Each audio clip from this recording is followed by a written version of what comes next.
So hi everyone. Unfortunately, I think my talk will be a little less useful than the one that preceded me, and she spoiled a little what I will do, but no, Just a little. No, I'm kidding. But I will try to be to give also practical advices. And first, I would like to know who has heard of registered reports before. Like, yeah, basically everyone. Who has sent a registered report for review to a journal? Only one person, so maybe it will be useful. Okay. So first, Accepted. great. So first, what is a registered report? So you can find basically everything you need on the website cos.io/rr. There is like basically everything you need to know about it, but I will try to be a little more exhaustive. So first, the definition of a registered report. A registered report are a form of empirical journal article in which methods are proposed analysis are pre-registered and peer-reviewed prior to research being conducted. High-quality protocols are then provisionally accepted for publication before data collection commences. So I think everyone knows that. So basically, you develop your idea, you develop your design, you send it to the journal. You have review on your statistical analysis, on everything you're going to do. Basically, they review your paper before collecting the data. Then you collect the data if they accept. Then you write your report and you publish it. I will go into details now. So the first part is you have to write your intro, your method, your proposed analysis, your pilot data. You send it to the editor. They send it to review or not. Sometimes, for example, I sent one and the editor already gave me a lot of feedback and told me that before going to review it needed some clarifications. And also, like I will mention it later, but you can, in your cover letter, you can say to the editor that you're not familiar with this type of article, and the editor usually are not either, so they will not be mean, but you can say it's one of the first time that I'm sending a registered report, so if there is something I'm doing that is not right, I would welcome any feedback, and I would be happy to do anything to make it right. So if your manuscript is not rejected and is sent to review, there is the basic review process, but it's just prior to data collection. Then there is this in-principle acceptance that is kind of cool because you can already put it in your CV and it's already you have basically a paper. Then you conduct the study, and if you want to withdraw the study, for example, if you want to send your study to a better journal because you have crazy results, or because you don't want to publish your paper because it's like the result goes opposite to your hypothesis. Like if you withdraw it, there is going to be a trace. Like the journal is going to publish it. It's going to publish the registered report and say that you withdraw it, and you will have to say why you withdraw it. So you should not do that. And then there is a second stage of review after the data collection for the discussion and for but basically what the reviewer are looking at this point is did they follow exactly what they needed, what they said they were going to do, and how did they write their conclusion and discussion. So I'm going to give practical examples of registered report I sent. So the first one is a replication of recently collected data, meaning that I run a study with 4 experiments, and so we run these experiments, and we sent these experiments to the journal and told them we want to replicate this in another population. Like we did the study in the US, and we told them we want to replicate this in England and in Japan. So we told them we have these results that are cool, and we want to replicate them in different populations. So basically, you write your paper, you write your abstract, your intro, your method, your discussion, and you add the following sections. So it's kind of different for journals, but it's usually the same thing. You have to explain why you're doing that, what's the interest of your registered report. You have to explain the material and the method, but in this case, because you have already written the paper and you're just saying that you're going to replicate it in other populations, it's kind of easy. You just tell them I'm going to follow exactly the same thing, do exactly the same analysis. You have to explain the sample size. For example, we thought that for some study we were underpowered, so we told them we are going to increase the sample size for some experiments. We explain the statistical analysis, so it's pretty simple because we tell them we are going to do the same, and then we are going to do this analysis to compare between the different populations. And for the expected result and analysis, it's pretty simple too because we already wrote all the hypotheses and everything before. So we just told them we will have exactly the same hypothesis, and we predict that there will be no difference between populations. And here is the second example where, yes? Sorry, that first example, so do you then use the US sample you have as a pilot set? So you or I did not use it. We did not use it as a pilot. We use it like as a. We will replicate this. so in the end, how do you write it up? Does it become a paper where you say, well, this is the first sample we had, and then we did the replication, and this is like the second experiment, or how does it look in the final paper? This one has been accepted, so but we did not collect the data yet. Okay. So I'm not sure exactly how we are going to present it, but I think we're just going to say, but we first did it like in the US, and we found this interesting result, and then we replicated them, but like just study 1, study 3, Yeah, okay. study 2, study 3, Yeah. not like a pilot, I think, because there is enough participants. Because it's I don't know, it's interesting because this is kind of a hybrid in a way, Yeah. where in the reviewing process of the first stage they already need to judge as well the results that you have somehow. So I would just be interested to see what does that look like in the end, because it's not so clear, like, well, first half, second half. Yeah. Kind of thing. And what's interesting is that, for example, I use vignettes, like a small description of situations that I give to participants, but it's very hard to imagine exactly how participants will respond to this vignette. So you have to pilot, you have to see it. So for this kind of, so I think when you have vignettes, or you have like questions that have never been asked to participants before, and you don't know how they are going to react, you have to pilot and you have to do stuff. So I think it's kind of cool to, it's a hybrid way to do a register report, and I think it's very easy. In fact, it's the easiest to do. Yeah, interesting. Yeah, and on the whole, an important aspect of register reports is that you can pretty much run as many parallels as you want. At least that's the official statement of Chris Chambers that designed that method. And the second example, we did not collect the data. So I wrote the abstract, the intro, and add the following sections.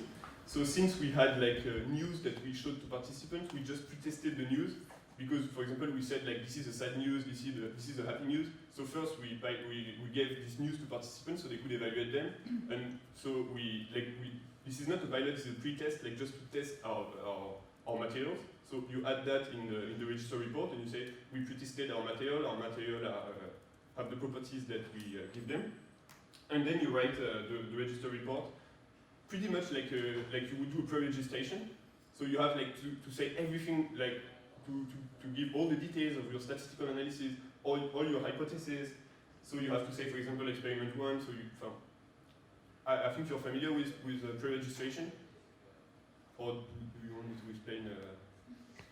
I think but basically you have to give a lot of details. Like, for example, this is the design of one experiment, and then you have to, this is still the design, and you have to give the materials, and all the statistical analysis, and it can be very painful because you have to think about everything, and about all the relationships, you have to think about a lot of things, so it takes a lot of time, and all the predictions, and it's very painful, but if it can be annoying, when appropriate, I recently did that, which is, I just said, okay, I'm going to do like this mixed effect model. I'm going to put exactly this on R, and it's going to give me like this output. And for each line of the regression, I say exactly what I think will be, what I think it will be. So here it's a bit like just significant or not significant, but you can also say, for example, between the prediction 7 and 8, I predict that the effect size of 7 should be higher than the effect size of 9. And I think it's like, it took me like 1 hour to do all the predictions, which is like not that long, because it's actually pretty intuitive, I think, when you have just the regression line, instead of just thinking about everything. So I just think it's cool like to have like this table, and I think then if my paper is accepted, I can add another column and say like, did it, was it correct or not? Was my prediction correct or was my prediction not correct? And I think it's kind of interesting, and I can add like the p-value, the effect size, and everything. The third example is for an experiment that has not been connected yet, but the reviewing process was on OSF. And I was not familiar with OSF before, and when I went on OSF, it was really painful because the editor creates an OSF thing, and you have to put everything on the wikis. So first I didn't know what was the wikis, so the editor was mad at me. The wikis are this thing that you have to click on view, and this is wiki, and then to write your paper you have to write it there, and it's so ugly, and like, it should never happen. Like. So the Yeah, because it's kind of an open journal, open science journal. It's the International Journal of Social Psychology, and they are really open science. And so, yeah, the reviewing process is on OSF, and I think it's really annoying. To be honest. And so, but the wikis are that, like, you have to click, and then you have to edit all your things here. So, if you did something beautiful on Word, it's not useful. So, sorry, what's a wiki? It's a sort of long abstract? No, wikis are on OSF. It's just to click on like it's wiki.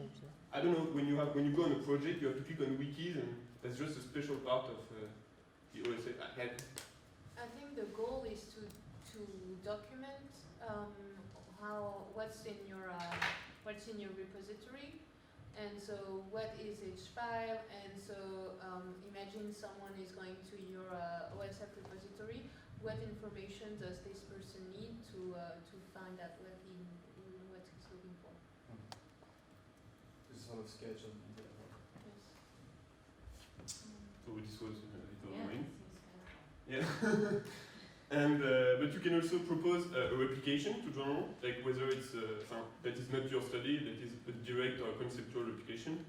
And you can also propose an analysis of an existing dataset that you did not analyze yet. So it's kind of interesting, and it gives value to the analysis. Where to send your register report? So there is currently 207 journals that use register reports, publishing format. So you can find everything on osf.io/rr, and you have the list of all the journals. So you can find it there. You click on participating journal, and you have everything, and they have like special issues and special features, and pretty much all the journals have the same guidelines, but some guidelines are different. Like some will ask you to go on OSF, but most of the time it's the same guidelines, so it's not that annoying, because if you get rejected, you can send it to another journal. But unfortunately, there is not that many journals yet, I think. Like if you get rejected like twice or like 3 times, like it becomes difficult to find a journal. Now, what are the downsides of register reports? When your analysis depends on your results, it's annoying to register each step in detail.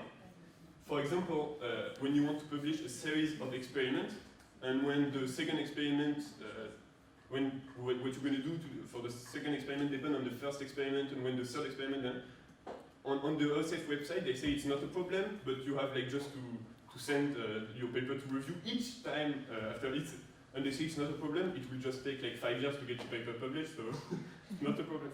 I think it's a problem. When you want to do a series of experiments, you can't really use a register report. It's going to take too long. And you don't know if you won't have until you get the results of the first Yeah, experiment. yeah. This is why I think in this case, like I had a series of experiments, and I did it before the register report, and then I told them I want to replicate all of that. I think it's quicker. Otherwise, like it will take forever. And also, when you have questions, vignettes, or news, for example, that are novel, and you're not sure that participants will understand them, and you need to pretest them, like you don't need to register that. You need to do it before. And of course, the reviewing process takes longer because it's at the first stage, at the second stage, like, and the editors take time, so it's longer. And it takes a lot of time to think about everything before collecting the data. And but actually, it's a great exercise. Like you have to, but it's really challenging. I think like, but it's cool. How Yeah. fast was it for you? Like the journals where you applied to get the feedback? Because sometimes they make promises that it's quite fast. So It's you don't not that lose too fast. much time.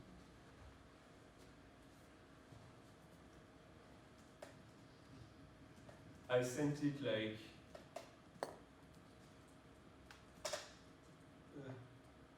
it took at least 4 months, and and To be able to do the experiments. Or yeah, but there is still a reviewer that like we are the second round of review, and there is a reviewer that didn't send for the first round and just send it for the second round, and so we have now to answer this, and the reviewer is so mean, and so we are just like. Okay. And so it's a bit annoying because the editor like takes two weeks at least to respond even to so it takes a long time. Yeah. And there is publication bias and lack of data sharing, which registered report remedy in some sense because for example, in the cover letter, in some journal you have to say that all the data will be available, so it kind of covers for that. And there is also lack of replication, even though 1 in 1,000 again, like what the heck, like I think the replication rate is much higher. Like, what? Fun.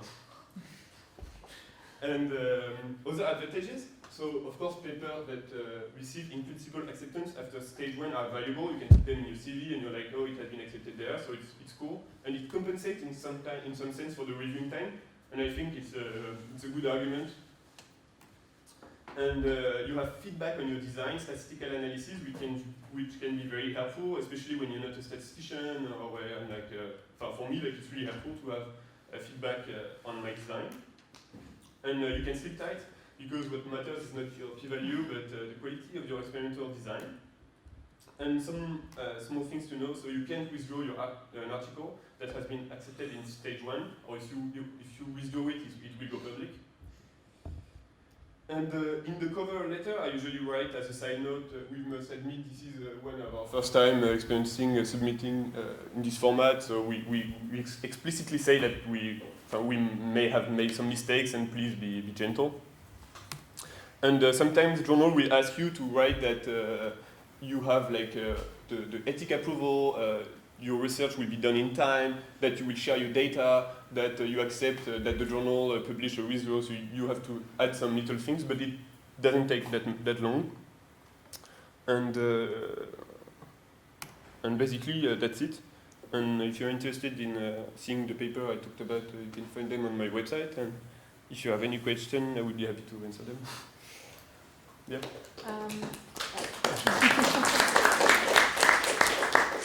I wanted to know whether you have a time limit after your paper has been potentially accepted. Like, do you have like 5 years to do your study, and if you don't, then... Yeah, you have to. For example, here, I think we wrote like in less than 3 months we will be able to submit the manuscript, but we put this. They ask you to say in how long it will take. Because yeah, if you say like 10 years, maybe the journal is going to be like, no, it's too long. So you have to say in advance in some journals, but not all journals. So I don't know how it works for all the journals, but some journals ask you a clear deadline. But if you don't respect it, like for example you're sick or you're just finally doing another project and you leave this one aside, do they send you reminders or how do you... I have no idea. Okay. But I would say like they won't reject your paper if you're like 1 week or 2 weeks late, I think. Me, they sent me a reminder, Oh, really? and I go to them quickly. We're lucky with recruitment, and Okay. yeah, Okay. didn't bother me for that. Okay. Yeah, understand. But it's still then pre-registered, and if you don't come back to that, you won't get. Yes, It won't get finished. yes. Now we're in stage 2. Okay. We're waiting to get happy or not. Okay, yeah, good. The stage 2 is the final draft When with we the have results. And we are reviewing. And after stage 1, like you cannot change your introduction in theory, but I think you can make like. If you have small changes, while you underline it, you make them obvious. But it's mostly changing the future tense to past tense. I mean, everywhere in the method. I'm looking at It's only. So stage 2 is basically the submission that you would do in a regular journal. Yeah, well, you just wrote the results and discussion. But it's supposed to take short, very few time because. Yeah, that's quite fast. But it's supposed to be fast. I don't know how fast it is It depends on your data. Yeah. in the reviewers. Yeah, I will know the reviewers. Did you have any stage 2 or your? Not yet, no. Still at- okay. But soon. Well, that's it. Thanks.